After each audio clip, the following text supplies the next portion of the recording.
In this video, I'm going to explain every single thing I learned by spending $2.6 million on Facebook ads alone this year in 2019.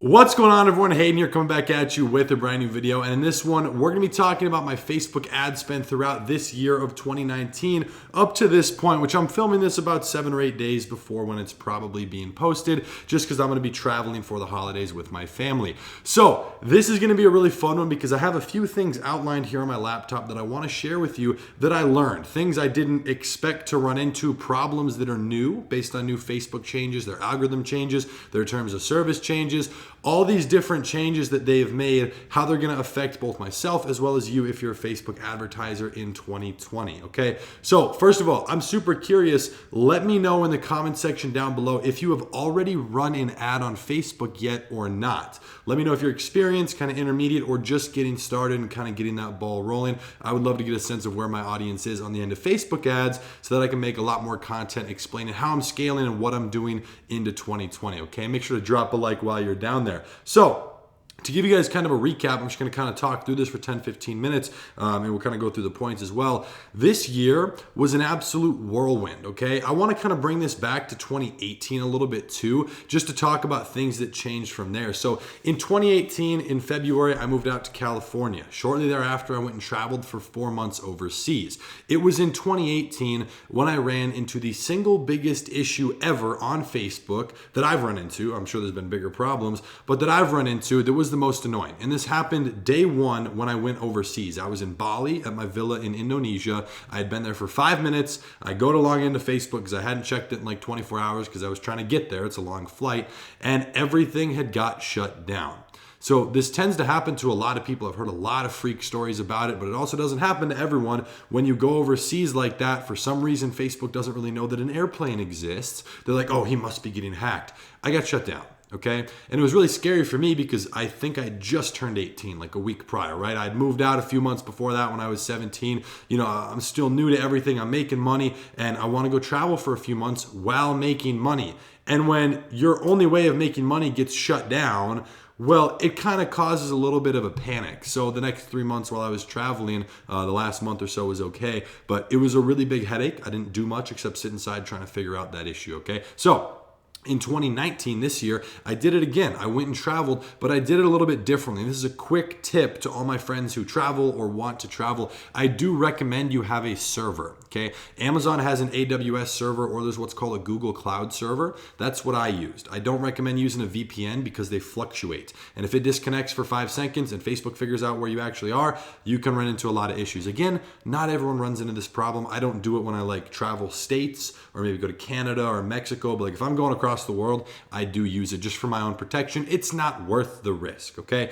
So with that being said, make sure to smash that like button and subscribe down below. Actually, one of the craziest things, how have I not mentioned it, we passed 200,000 subscribers this year on this channel, which blows my mind. I really appreciate all the support. I think we have one of the biggest e-commerce audiences out there, which again, blows my mind. It's amazing. I appreciate all the support and I'm super glad that you guys like the content. Okay, so let's kick it off without further ado with point one right here. I want to talk about what I learned and a couple things that I kind of knew but really were cemented this year in 2019.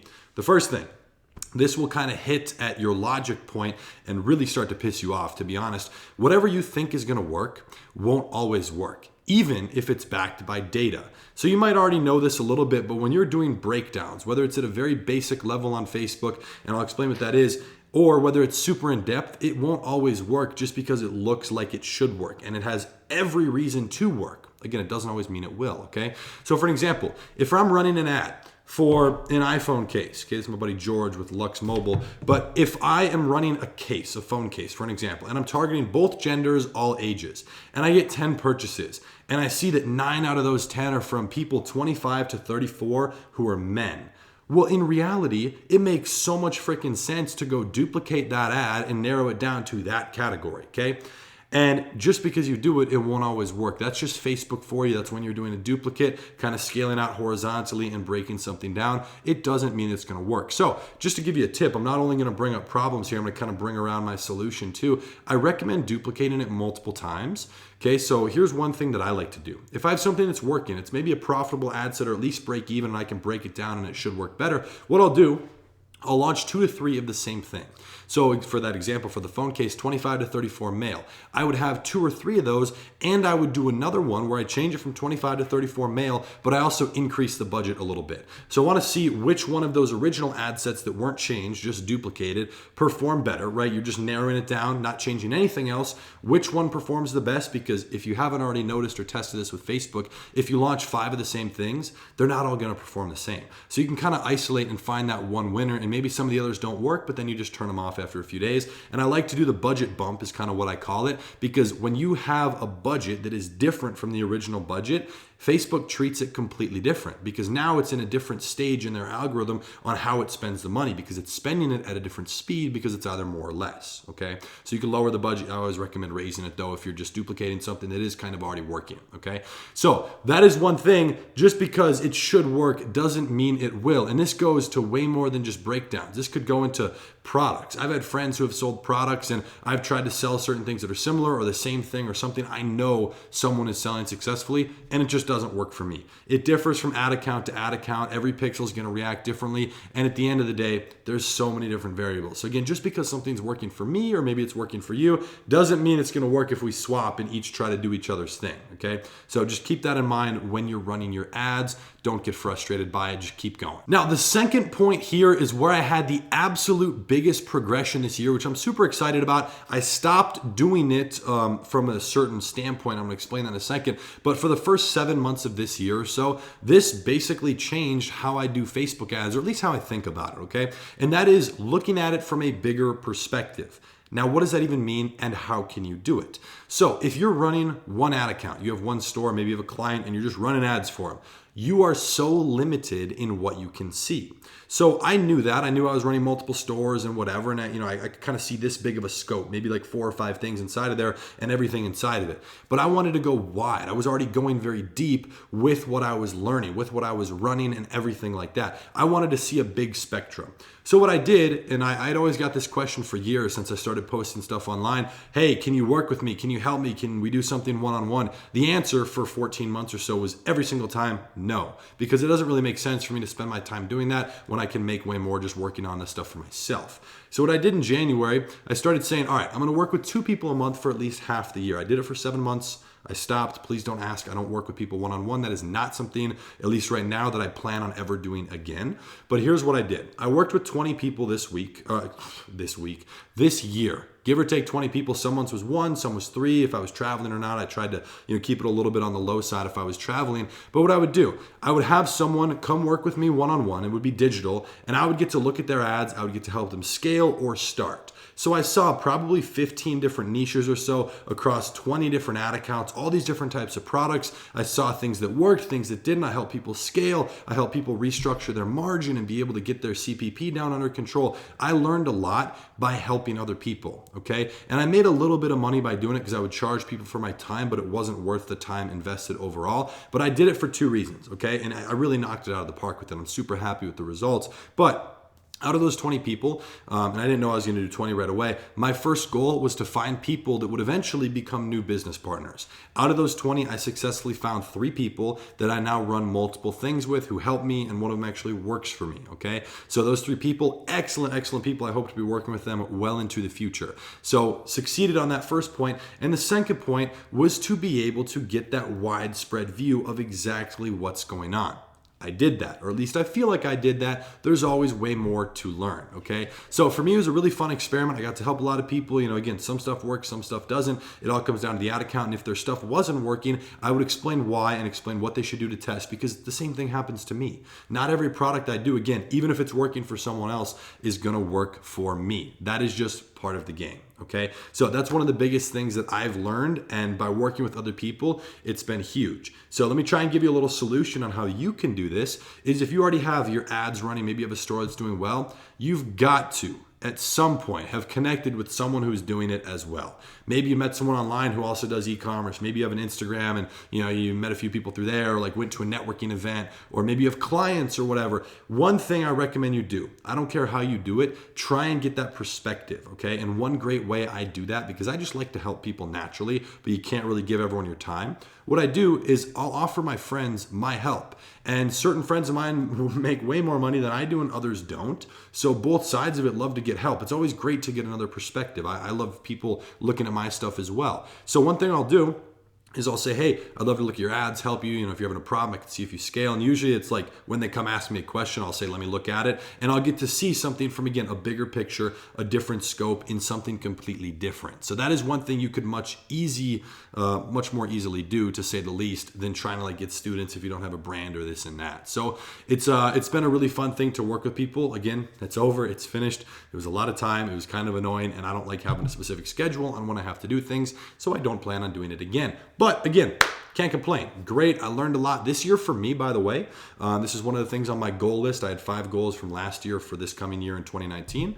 One of those was to learn a lot more about marketing. And that's a much bigger picture than just Facebook ads, but I really wanted to do whatever I could to get as many examples as possible. For me, examples always help. That's how I learn. So for an example, like that's how we teach inside of our 30-day academy, which by the way is on sale down below, 50% off for the holidays. But I always try to give examples, even to the students I worked with one-on-one. I'd show them my own stuff, or like, we go through other competitors' examples, because I just feel like it gives you a better visual versus just hearing it. Right? I hope that makes sense. Now, the third thing inside of here has been a huge pain for me one time this year, and that is the Facebook ad feed score. This is actually a new feature that Facebook came out with, and I can't possibly bag on it because it's going to help people in the long run, but that is their feedback score, which essentially is their way of regulating their advertisers, not from Facebook's perspective, but from the customer's perspective. So for an example, what this is, there's something called the feedback score on your ad account. You might not know what it is. Well, that's probably because you haven't gone under it, which is a good thing. You'll get a warning once you do.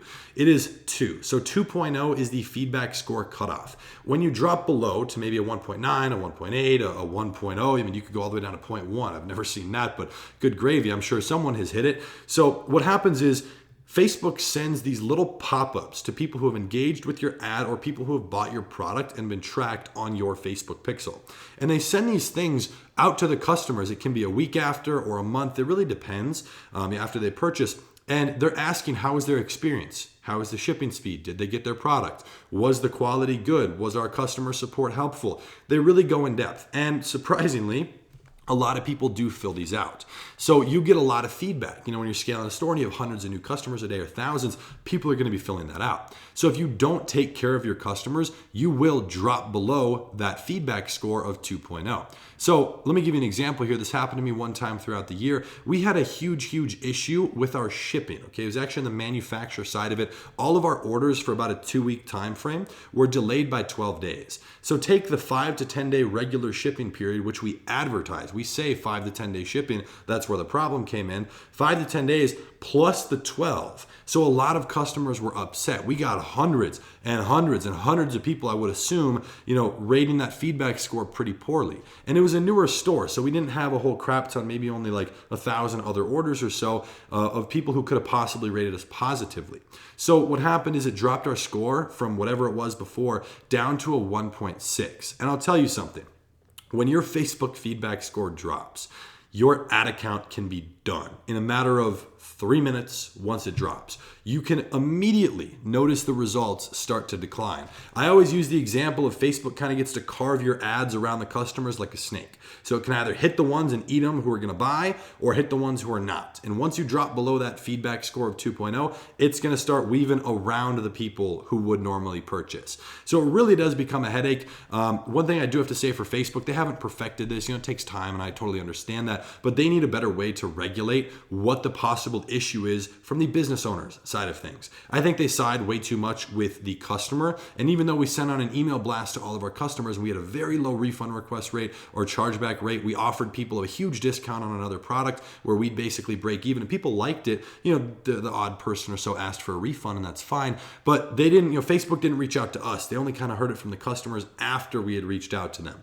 Or before. So it was kind of annoying to see that happen. I think they're definitely going to implement a lot more things where they'll talk to you as the ad account holder versus just the customer. And they already have a little section where you can input, something that might be wrong. I think it's called requesting a review. I haven't had to use it recently, which is great because that feature didn't exist when we first had that issue. Okay. So the reason that I think that's a positive, it's going to regulate advertisers and the people who treat this business poorly. It will negatively affect them to the point where they can't run Facebook ads. So that's always a positive for people who run ads the right way, advertisers who actually take care of their customers and are building a legitimate brand or running ads the right way for something that is legit. Okay, so that's a good thing. Now, the final point I want to talk about inside of here, I don't even know if I have, I do have $1 here. Whatever you think is a lot of money really isn't, okay? And this is kind of a scary thing that I've been realizing. Last year in 2018, I didn't calculate it exactly, about $1 million on Facebook ads. So dang near a triple this year. And at the end of this video, I'm gonna explain exactly where it was for and how it was structured. But whatever you think is a lot of money really isn't. I mean, there was a point when I couldn't go out and buy Chipotle because I just didn't have $8. So I mean, $20 was a lot, right? But then there's a point where you're launching 50 new ads on a store, each at $50 to $100 a day, and you're spending thousands, tens of thousands of dollars on ads in just a day. And there's people who spend millions. So again, where I'm at is only a fraction of where it could be. And I've really had my eyes open to this because of the networking thing that I mentioned, where you should go broad and try to see other people's stuff. I have a good friend, I'm not gonna reveal his name because I don't know if I could say the client, I'm not gonna say that either. Essentially, he spent about $100 to $105 million so far this year in 2019 on one of his clients. So it's not like he's using his own card and his own money. I'm sure it still feels like a huge responsibility for him. He runs ads for some major Fortune 500 companies and Fortune 300, 200, whatever. I don't know exactly where they're categorized, but major companies where if I said the name, you would recognize all of them. There is, without a doubt, you would recognize all of them. So they spend a lot of money on Facebook, and these companies work with multiple advertising partners. They're just one of them.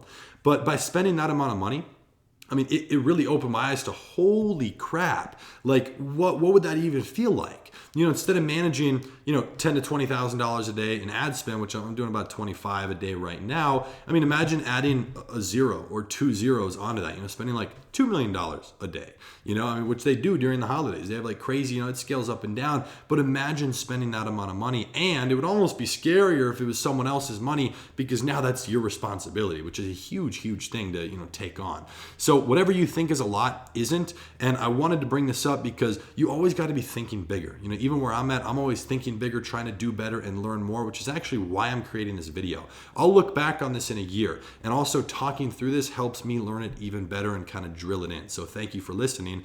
Who knows, maybe there's nobody watching this, but this for me, the whole like money side of things has really blown up this year. Being able to see someone's ad account that spent, that amount of money and like talk to them, have a conversation, become their friend. And he's one of the bigger ones, but even my friends who spend 20, 30, 40 million a year and have been doing it for a long time.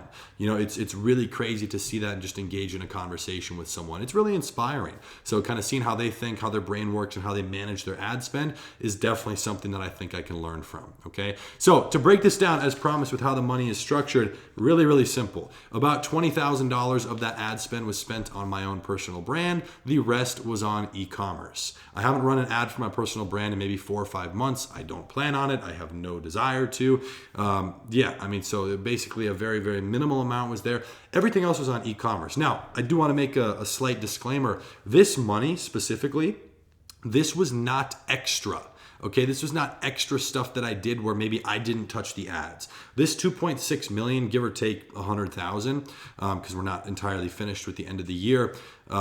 This 2 point whatever million specifically was from ads that I was running and that I was involved in. So for an example, let's say I partner on a store with someone and I'm helping them, build out a very detailed website. We're doing content. I have my content guys doing content. We're doing all these other things, maybe influencers, and they're running the marketing. That doesn't count because if I'm not touching it, if I'm not learning from it, it doesn't count as my spend, okay? I'm only counting this as money that I directly spent. And the very large majority of this was on my own credit cards, okay? And some debit cards. But the majority of that was myself running ads for my own stores, my own 2 brands, or stores that I'm partnered with other people or partnered on with other people. So that's something where I've been able to kind of expand out, learn a lot, see all these different things, but I just want you to know, like, I've seen and controlled a little bit, a lot more than that this year, probably a little over 3 million, but that is the direct management that I have directly touched, okay? So I hope you guys enjoyed this video. If you got some value out of it, I would greatly appreciate it if you dropped a like down below. I think this is the last video for the year in 2019.